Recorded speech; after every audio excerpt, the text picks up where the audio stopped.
تیتر اول امشب: رئیس قوه قضاییه ایران در واکنش به هشتگ اعدام نکنید گفته این کارزار کار ضد انقلاب و ربات هاست. تعویق سفر نخست وزیر جدید عراق به ریاض در پی بیماری پادشاه عربستان سعودی. نگاهی به نقش عراق در روابط ایران و سعودی. و امارات متحده عربی کاوشگر امید را با موفقیت روانه مریخ کرد. به تیتر اول خوش آمدید.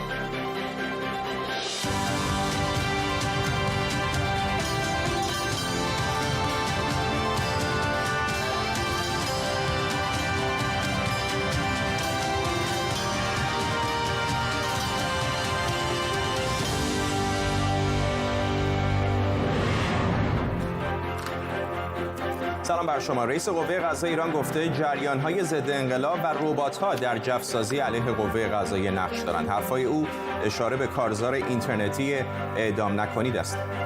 جریان سلطنت طلب، ضد انقلاب، ربات، مسائل مختلفی که در این قضیه نقش دارن در جفسازی‌ها و فضاسازی‌ها، اینها رو هم میشناسه هم ما میشناسیم. در طول نیم ساعت آینده تیمی از کارشناسان خبرنگاران ما رو برای بررسی این خبر و البته خبرهای دیگر همراهی خواهند کرد. اما اول ببینیم کارزاری که کاربران علیه حکم اعدام این سه جوان معترض در آبان ماه به راه انداختند چطور به ترندی جهانی تبدیل شد. هشتگ اعدام نکنید تا این لحظه بیش از 11 میلیون بار بازنشر شده. بذارید ببینیم که چطور این کارزار اینقدر موفق شد. قبل از هر چیز باید بگم که این داده ها همه ماجرا نیستن. ما فقط در 5 روز گذشته این هشتگ رو ردیابی کردیم و داده هایی که یکی دو روز اول بوده در اینجا نیست. در این 5 روز بیش از 6 میلیون و 600 هزار توییت با این هشتگ ارسال شده. بیش از 250 هزار کاربر این هشتگ رو توییت کردن و اگر ریتوییت هاشون رو هم حساب بکنیم بیش از 11 میلیون بار این هشتگ فقط در این 5 روز استفاده شده. این نموداری که تا لحظاتی دیگر می‌بینید میزان ارسال هشتگ رو به تقسیم روز نشون میده. البته از چهارشنبه به این طرف می‌بینید که در روز چهارشنبه حدود 3 میلیون بار این توییت ارسال شده و بعداً در پنجشنبه و جمعه به ترتیب 1 میلیون و 600 هزار و 1 میلیون و 200 هزار بار از این هشتگ استفاده شده و این بدون حساب ریتوییت هاست. از این داده ها به تنهایی نمیشه حرف رئیس قوه قضاییه رو رد یا تایید کرد، ولی اگر روز رو به ساعت تبدیل کنیم چه؟ این نمودار میزان ارسال توییت ها رو به دقت ساعت نشون میده. همونطور که میبینید ارسال توییت ها دقیقاً در ساعت های بعد از نیمه شب به وقت ایران کاهش پیدا میکنه، الگویی که احتمال واقعی بودن این توییت ها رو خیلی بیشتر میکنه. امین ثابتی کارشناس امنیت شبکه از لندن با ماست. آقای ثابتی، میدونم که شما این توییت ها رو بررسی کردید. وقتی شما این داده ها رو مرور میکنید چه جوابی بهتون میده؟ آیا ربات ها در توییت ها نقش داشتن یا آدم‌های عادی؟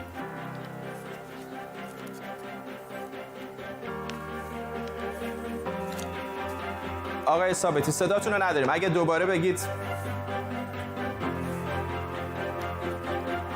متاسفانه صدای آقای ثابتی رو نداریم.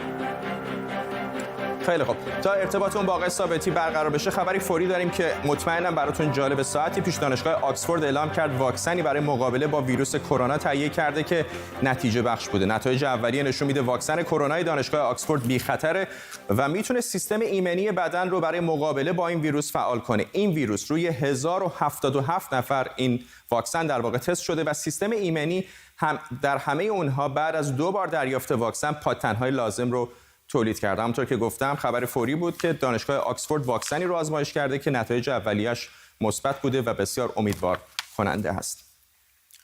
قوه قضاییه ایران خبر داده که محمود موسوی مجد رو که قبلا در سوریه برای سپاه کار می‌کرد اعدام کرده. اتهام او جاسوسی برای CIA و موساد عنوان شده و ادعا شده که در سوریه محل تردد فرماندهان سپاه قدس از جمله قاسم سلیمانی رو به این سازمان‌های اطلاعاتی میداده. خود موسوی مجد بارها این اتهامات را تکذیب کرده و گفته بود به دلیل ارسال گزارشی درباره فساد اقتصادی، استفاده از مواد مخدر و فساد اخلاقی بعضی از فرماندهان نظامی قربانی رقابت‌های درونگروهی سپاه شده. نزار زکا کارشناس فناوری اطلاعات لبنانی که مدت‌ها در ایران در زندان اوین بود و همبند موسوی مجد هم بود، گفته که او شکنجه شده و ناچار به اعترافات اجباری تلویزیونی. صدا و سیمای جمهوری اسلامی هم مطابق معمول پرونده‌های اینچنینی برنامه‌ای درباره او پخش کرده و اتهامات مختلفی هم علیهش مطرح کرده. اما محمد موسوی مجد که بود؟ اون چه که میدونیم اینه که پدرش در سوریه تاجر بود و خودش هم اونجا بزرگ شده. با شروع جنگ داخلی در سوریه به سپاه قدس میره و حتی بعضی‌ها گفتن با نام مستعار سید حیدر فرمانده یکی از یگان‌ها بود. ایران میگه اون فقط مترجم بوده و گاهی برای سلیمانی هم مترجمی میکرده. بهمن 96 استعفا کرد و به تهران برمیگرده، ولی چند ماه بعد برای کارهای تجاری دوباره میره سوریه. چند هفته بعد ظاهراً توسط حزب الله لبنان ربوده میشه و سر از تهران در میاره و زندانی میشه. در پرونده اون موارد زیادی از رعایت نشدن موازین قانونی از جمله دسترسی نداشتن به وکیل مطرح شده. سندی هم منتشر شده که ظاهراً دادنامه وکیلشه. در اون تاکید میشه که بجز اقرارهای اولیه که در شرایط نامناسبی اخذ شده، مدرک دیگری در پرونده علیه موسوی مجد نیست. خودش در آخرین پیام صوتی که از زندان فرستاده میگه گروهی میخوان اعدامش کنن تا به گفته او منافع شخصی خودشون رو حفظ کنن. این جانب سید محمود موسوی مجد فرزند سید کاظم، بنده به هیچ وجه از دادرسی عادلانه برخوردار نبودم و علی‌رغم اعتراض خود و وکیلم نسبت به بررسی تخلفات و نواقص پرونده، اما به این اعتراضات هیچ ترتیب اثری داده نشده است. با این وجود بنده اعلام می کنم حاضرم در دادگاهی علنی و با حضور اصحاب رسانه ها و حتی حقوقدانان مستقل نسبت به تمامی اتهامات پاسخگو باشم. علی ای حال چنانچه کسانی بنا دارند با اعدام زود هنگام بنده برخی منافع شخصی خود را محفوظ نگه دارند. ایلیا جزایری، روزنامه‌نگار از پراگ با ماست. آقای جزایری، چه میدونیم در مورد آقای مجد؟ ببینید، آقای مجد در سوریه بزرگ شده. شما اشاره کردید اینکه در دمشق بزرگ شده. آقای مجد جزو دانش آموزان مدرسه ایرانی در دمشق بوده. یک نکته رو باید اینجا اشاره کنم. از زمان شروع جنگ‌های داخلی در سوریه که بعد از اعتراضات آغاز شد، سپاه پاسداران سعی کرد از ایرانی‌ها و افغان‌هایی که در دمشق زندگی می‌کنن یا در دیگر مناطق سوریه استفاده کنه و خیلی از اونها به عضویت سپاه قدس در اومدن و خیلی از اونها اصلا تا قبل از اون ارتباطی با ایران و ارتباطی با سپاه نداشتن، به خاطر اینکه زبان عربی رو میدونن، به خاطر اینکه ارتباطات زیادی در داخل سوریه دارن، به خاطر اینکه سوریه رو به خوبی میشناسن. اون چه که برمیاد از آقای مجد و از زندگیش در سوریه این هست که طبق اون چیزی که تا الان در گزارش‌ها به دست اومده، به خاطر این ارتباطات، به خاطر مسلط بودن به زبان عربی و به خاطر شناختی که از سوریه داشته، به عضویت سپاه قدس در اومده و در بخشایی هم به استخدام در اومده و طوری بوده که حتی در 2 جنگ زخمی شده و حتی در بیمارستانی در جنوب لبنان هم، بیمارستان شیخ راغب‌هر، بستری شده. اگرچه الان جمهوری اسلامی داره میگه که تنها یک راننده بوده در جریان جنگ و گاهی ترجمه میکرده، اما اون اسناد و نامه‌ها و همچنین گزارش‌هایی که از سوی دوستانش منتشر شده نشون میده که در داخل سوریه و در جنگ‌های سوریه نقش بیشتری داره تا سال 1396 که استعفا میده و به تهران برمیگرده. ممنونم از شما ایلیا جزایری، روزنامه‌نگار از پراگ با ما. برگردیم به خبری که در ابتدای برنامه بهتون گفتم. واکنش رئیس قوه قضاییه ایران به هشتگ اعدام نکنید که رئیس قوه قضاییه ایران مدعی شده کار ضد انقلاب و ربات هاست. ارتباط ما دوباره با آقای امین ثابتی برقرار شد. امیدوارم این بار صداش رو بتونیم بشنویم. آقای ثابتی، میدونم که شما همین داده ها رو بررسی کردید. آنچه که شما دریافت کردید از اونها چه به ما میگه؟ آیا نقش ربات ها در اینجا پررنگ هست یا نه کاربران عادی؟ نقش ربات‌ها پررنگ نیستش و خب این ادعا کلا ادعای بی‌معنی هستش. به طور در سال‌های اخیر هم دیدیم مقامات ایرانی انجام میدن، چون اگر کسی میتونست با دقت بالایی بفهمه ربات روی توییتر چی هستش، خود کمپانی توییتر قبل از همه آدمای دیگه میاد این کارو انجام میده. ولی پترن رو وقتی نگاه میکنید، دقیقاً رفتار کاربر نگاه میکنید، میبینید که شانس این که نمیشه گفت که اصلا ربات نبودن قطعاً، ولی شانس این که تعداد افرادی که توییت کردن ربات بودن خیلی پایین هستش به 2 دلیل مهم که اینکه خودتون اشاره کردین، این هستش که مدت زمانی که ایران کاربرای ایرانی میرفتن میخوابیدن، تعداد توییت ها کاهش پیدا می‌کرد و مورد دوم این بودش که اگر ربات ها شروع کنن به توییت کردن، اصولا توی کلاستر یا توی مجموعه‌ای که خودشون همدیگر رو فالو میکنن توییت ها دیده میشه. ولی در مورد هشتگ اعدام نکنید چیزی که دیدیم این هستش که خیلی از کاربرا گفتن که کل مثلا تایملاین من پر از توییتر هستش که در مورد اعدام نکنید. برمی‌گرده میشه گفتش که ادعای مثلا رئیس قوه قضاییه ادعای بی‌معنی هستش. ممنونم از شما امین ثابتی، کارشناس امنیت شبکه از لندن با ما. وزیر خارجه ایران به اقلیم کردستان عراق سفر کرده تا با مسرور بارزانی نخست وزیر این اقلیم دیدار کند. قبل از آن اما در بغداد با مصطفی کاظمی نخست وزیر عراق هم گفتگو کرده بود. آقای کاظمی قرار بود به ریاض برود، اما با بیماری ملک سلمان پادشاه عربستان سعودی سفر او به تعویق افتاد. همکارم علی مهتدی اینجا با ماست. این سفرهای آقای ظریف به عراق و اقلیم کردستان عراق چه دستاوردی براش داشته؟ این حرفا که بخشی از یک روندی هست برای میانجیگری بین ایران و عربستان سعودی از طرف عراق، چقدر واقعا ساعت و سقمش رو میشه تایید کرد؟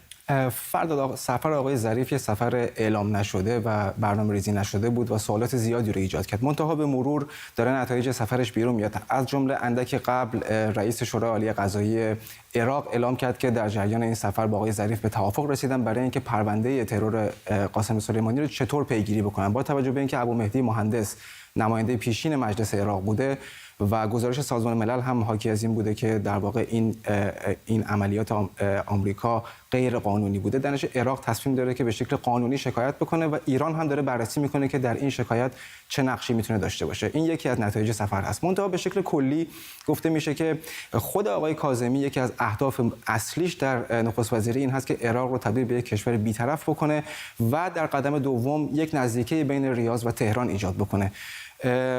این رو آقای ظریف تکذیب کرده. با این حال عباس موسوی اندک قبل در تهران گفتش که ما در واقع آماده مذاکره با سعودی هستیم. از اون طرف سعودی ها هرچند که سفر آقای کاظمی به تعویق افتاده ولی امروز قراردادهای زیادی رو با هیئت عراقی که بدون آقای کاظمی رفته امضا کردن و اعلام هم کردن که مشکلی با میانجیگری عراق به عنوان یک کشور مستقل ندارند بین ایران و عربستان سعودی، اما عراق رو به عنوان میانجی رسمی قبول ندارن و این مأموریت رو به اون محول نکردن و در واقع عراق این بین داره حرکت میکنه. آقای کاظمی مشخصاً که نامزدی هست که به نخست وزیری رسید و مورد رضایت ایران نبود و سعی میکنه بین این دو کشور قدرتمند منطقه بازی بکنه و اینها رو به هم نزدیک بکنه و به نوعی سیاست کویت یا عمان رو در پیش بگیره و در واقع یک نوع حالت بی‌طرفی که البته کارشناسان میگن که بسیار دور از انتظاره، ولی ضرب المثل عربی هم استفاده میکنن و میگن که لااقل تلاشش رو کرده و حالا به نتیجه برسه یا نه نمیدونیم. ممنونم از تو علی مهتدی، همکارم اینجا در استودیو با ما. بررسی فنی و بازخوانی اطلاعات جعبه‌های سیاه هواپیمای ساقط شده اوکراینی در پاریس آغاز شده. دفتر تحقیقات سوانح هوایی فرانسه اعلام کرده اطلاعات و داده‌های جعبه سیاه کابین خلبان با موفقیت دانلود شده و در اختیار ایران قرار گرفته. نیلوفر پور ابراهیم از پاریس با ماست. نیلوفر، گمان می‌کنم یکی از چیزایی که باعث تعجب شاید خیلی ها شد این بود که این اطلاعات به ایران رفته. آیا دولت‌های دیگر، کشورهای دیگری هم که درگیر این حادثه بودن، این اطلاعات به دست اونها هم خواهد رسید؟ فرداد، از ابتدا گفته شده بود که ایران هدایت و نظارت بر تحقیقات رو اینجا در این دفتر BA به عهده خواهد داشت و اطلاعات در اختیار اونها قرار خواهد گرفت. بنابراین اطلاعات در ابتدا به اونها رسیده. کار استخراج اطلاعات جعبه سیاه دوم هم از ساعتی قبل آغاز شده. بعد از اینکه تموم بشه اما این اطلاعات در یک جلسه گروهی مورد بحث و بررسی قرار میگیره و کارشناسان کشورهای دیگه که حاضرن در این جلسه و در این روند استخراج اطلاعات اونها رو بررسی خواهند کرد. حتی BA میگه تمام مراحل بازخوانی اطلاعات با دوربین‌های مختلف فیلم برداری میشه و برای گروه‌هایی که در اون اتاق نیستن هم به نمایش گذاشته میشه. نمایندگانی از آمریکا، کانادا، اوکراین، سوئد، ایران و کانادا در واقع در این جلسه شرکت دارن، به غیر از نمایندگان ایکائو و همینطور بوئینگ و شرکت سازنده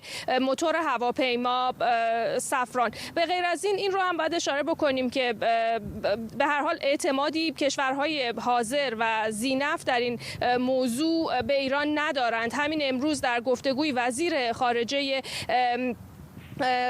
خارجه کانادا اعلام کرده که اون گزارش اولیه‌ای که به تازگی ایران منتشر کرده از اتفاقی که افتاده از سانحه از نظر او اعتبار چندانی نداره و ایران موضوع رو بسیار ساده کرده با انداختن تقصیر بر گردن یک شخص یا خطای انسانی. از طرف دیگه ولادیمیر زلنسکی رئیس جمهوری اوکراین هم به این موضوع اشاره کرده و گفته اعتبار BA آمریکا همینطور اوکراین و کانادا که نمایندگان در اینجا دارن تضمین میکنه که اطلاعات و نتیجه نسبتاً دقیقی از خوانش اطلاعات بیرون بیاد. ممنونم از تو نیلوفر پور ابراهیم، خبرنگار ما در پاریس.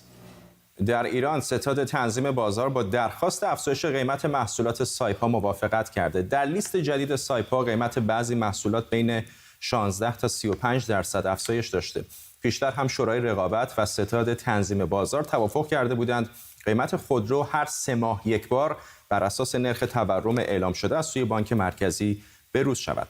به تازگی هم پرونده تحقیق و تفحصی از صنعت خودروی ایران منتشر شده. پرونده 10 جلدی که چکیده 17 صفحه‌ای از آن در صحن مجلس قرائت شده. تعدادی پرونده فساد هم در مورد خودرو در قوه قضاییه در جریان است. امشب در زیر ذره‌بین نگاهی می‌اندازیم به ناکارآمدی‌های صنعت خودرو در ایران.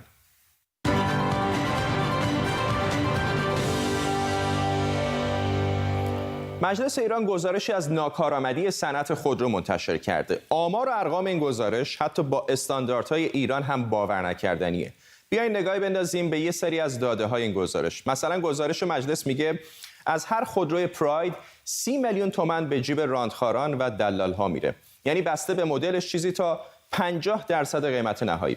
حالا این همون ماشینیه که به عرابه مرگ معروفه. طبق آمار پراید 31% از موارد مرگ با خودرو رو به همراه داشته، یعنی بیشتر از بقیه ماشین‌ها. 241,236 نفر، یعنی به ازای ایجاد هر شغل یک کشته. این چه اشتغالزایی است؟ به ازای ایجاد هر شغل 2 معلول، به ازای ایجاد هر شغل 10 مظلوم. مشکل بزرگ بعدی تصمیم گیری سیاستمداران برای این کارخونه هاست. به جای اینکه خود شرکت ها بر اساس منافع اقتصادی و منطق بازار تصمیم بگیرن. دردناکترین مثالش و نمیدونم یادتون میاد یا نه، کارخونه ماشینسازیه که محمود احمدی نژاد تصمیم گرفت در سنگال تأسیس کنه و آخر سر 158 میلیون دلار هم خرجش شد. ولی خب میدونین چرا اون سرمایه گذاری به جای نرسید؟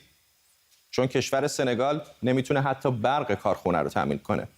یعنی با اینکه سایپا و ایران خودرو خصوصیاً و دولت زیر 20% سهم داره، باز هم سیاست‌های دولت نقش تعیین کننده دارن. خود رئیس جمهوری هم به خوبی میدونه که وضعیت صنعت خودرو حسابی نابسامانه.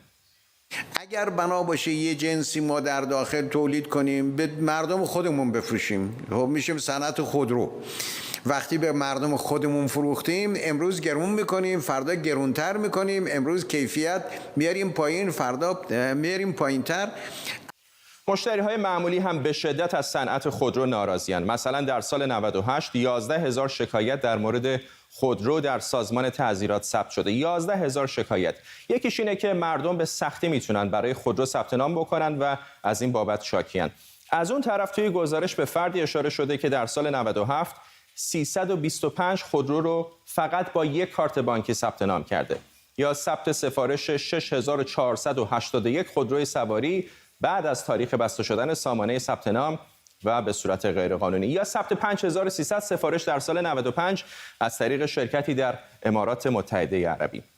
به طور متوسط وقتی یک ماشین ایرانی می‌خرین، کارخونه 12% هزینه ماشین رو صرف نیروی کار کرده. این 3 برابر متوسط جهانیه. گزارش مجلس میگه دم انتخابات هم که میشه این کارخونه ها شروع میکنن به استخدام. یه مقایسه ساده رو اینجا ببینید. ایران خودرو به ازای هر یک کارگر حدود 7 ماشین تولید میکنه. کارخونه کیا موتورز کره جنوبی به ازای هر کارگر حدود 85 ماشین تولید میکنه و سیتروئن فرانسه به ازای هر یک کارگر حدود 91 ماشین. با همه این گرون فروشی ها و کیفیت پایین، گزارش مجلس میگه سایپا و ایران خودرو 30,000 میلیارد تومان هم ضرر کردن. در عین حال دولت در 2 سال گذشته فقط به شرکت ایران خودرو دیزل 700 میلیارد تومان کمک کرده تا زمین نخوره. متن 17 صفحه‌ای مجلس اونقدر از آمار فساد و رانت پره که خود گزارش هم از فساد سیستماتیک نام میبره. سوال بزرگ الان شاید این باشه که این افزایش قیمت‌ها ناشی از افزایش هزینه‌های تولید یا راهی برای فربه‌تر کردن فساد و ناکارآمدی از جیب مصرف کننده.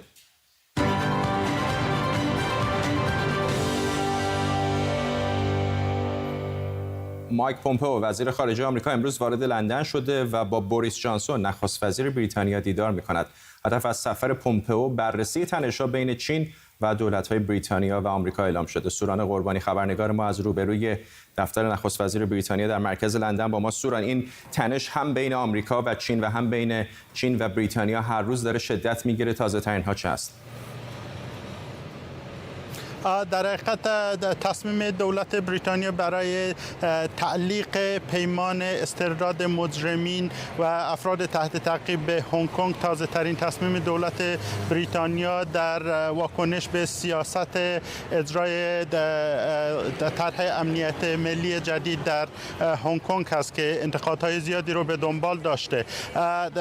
دولت چین در واکنش به این اقدام دولت بریتانیا گفته که بریتانیا در حال حرکت در مسیر اشتباه هست و این امر مهم هست چون آمریکا سفر مایک پومپئو به بریتانیا و اینکه آمریکا در تلاش است که بریتانیا رو هماهنگ کنه در استراتژی فشار حداکثری علیه چین و این اقدام بریتانیا شاید تفسیر بشه در راستای اقدامات آمریکا علیه چین و اینکه اتحاد این دو کشور در مخالفت با چین و مقابله با چین در حال شکلگیری هست.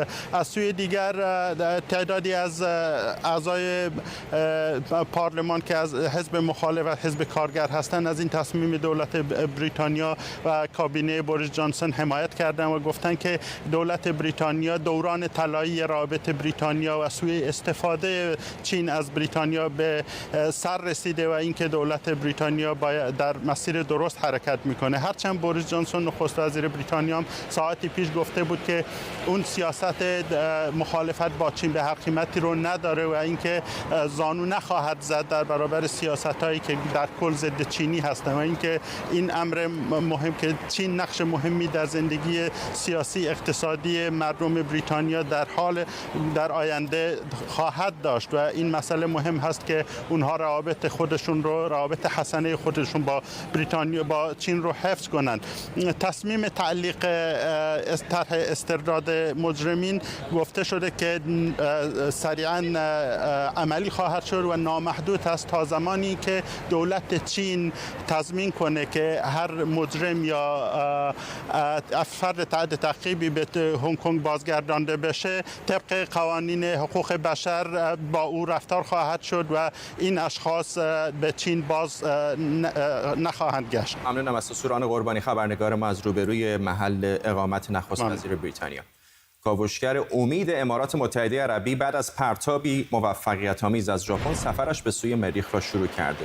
ساره امیری وزیر جوان فناوری‌های پیشرفته امارات متحده که ایرانی الاصل و زاده بلوچستان است، پرتاب این کاوشگر را موفقیتی بزرگ برای این کشور خوانده.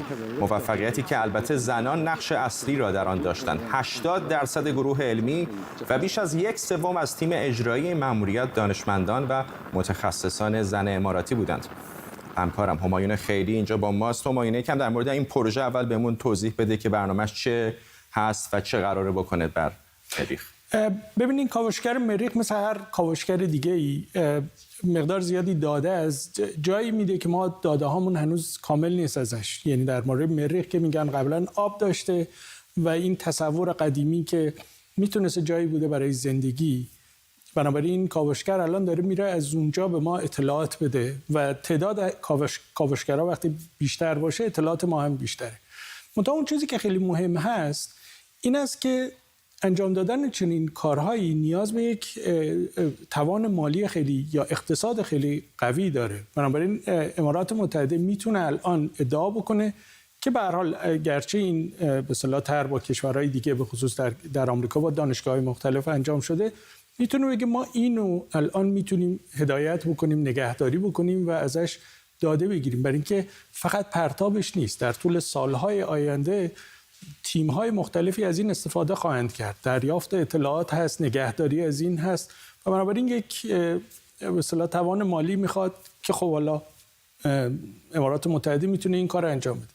یک قدم دیگری شاید برای خاورمیانه خیلی مهم باشه. سهم زنان در انجام این برنامه‌های فضایی است. معمولاً سهم زنان به طور کلی حتی در ناسا هم چندان زیاد نبوده. حالا دارن سعی میکنن یک به اصطلاح یک هماهنگی ایجاد بکنن بین تعداد زنانی که در عنوان فضانورد هستن و اینا. خب این یک نمونه خیلی خوب هست در یک به اصطلاح منطقه تقریبا سنتی و یک فرهنگ خاص. تعداد زنانی که این پروژه علمی را هدایت می‌کنن خیلی خوبه.